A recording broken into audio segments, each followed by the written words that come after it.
Capsimax plays a role in energy expenditure. So how does that complement exercise? And I guess what I really want to know is for people who say, I exercise and I still can't seem to lose weight, could Capsimax help that situation?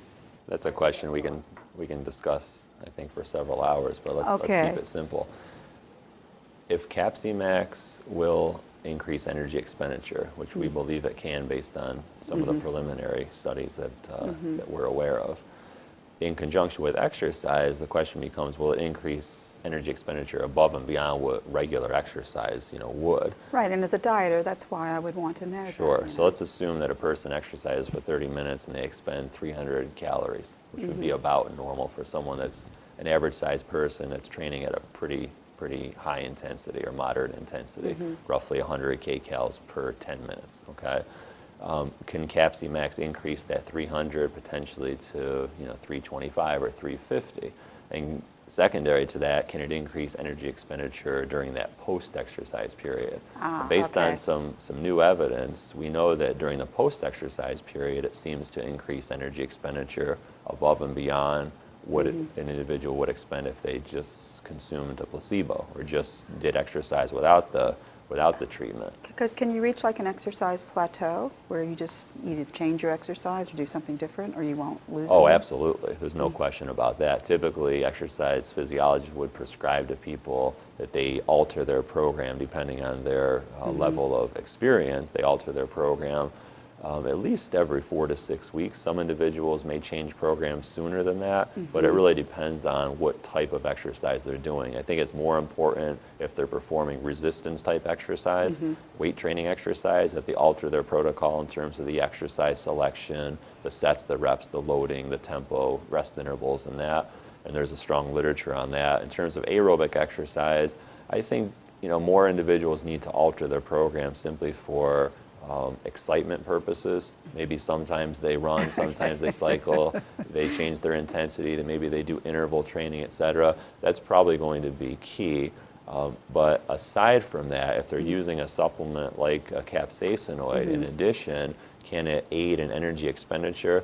Yes. Some recent evidence indicates that the post-exercise period energy expenditure seems to be heightened.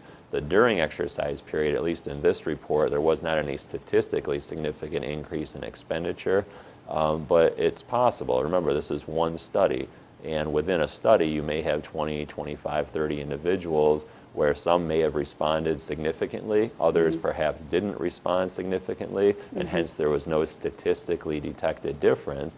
That doesn't mean that a certain individual may not experience that. Again, this is highly individual. Okay. Some individuals may find that when they use it, they do in fact feel as though they're they're better off, as a result of using it. Other individuals may not. So it's something they're going to have to experiment with.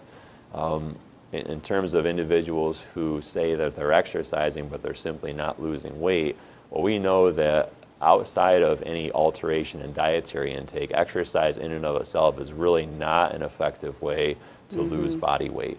Because when you think about it, if an individual exercises, let's say 4 days per week, even for an hour, if they're doing an hour of fairly high intensity exercise 4 days a week, they're likely only expending maybe 500-600 calories during that bout. Over the course of 4 days, if it's 500 calories, that's 2,000 calories a week. We know, at least on paper, a pound is roughly 3,500 kcals. 2,000 calories in terms of food intake, it's really easy you can go out to dinner in one night and eat 2,000 calories in one sitting, no question about it. So I think people really need to focus on the combination of exercise and modifying their dietary intake in order to really see optimal results for their physique and for their body and for their genetics.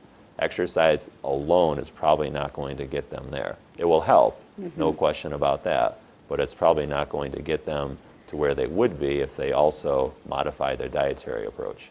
And then if they added the Capsimax, that could generate some more heat expenditure, calorie expenditure. Based on the acute studies, it appears that is the case. Well, that's good news. It sure is. I mean, there's a lot of different nutraceuticals that are available that individuals can likely experiment with. My suggestion, of course, would be to experiment with one. Don't change your exercise, change your diet, and start using a capsaicinoid and say, it works great, because we don't know if it's the capsaicinoid, the diet, or the exercise. Keep things the same and do a little experiment on yourself for a few weeks and see whether or not you notice some difference. But there are things that are available that people can experiment with. If they go again to a website like PubMed and do some searching, they'll probably find that there are other ingredients out there in addition to capsaicinoid that may prove beneficial to them, but they need to experiment with that. Okay, thanks for that Sure. advice. Mhm.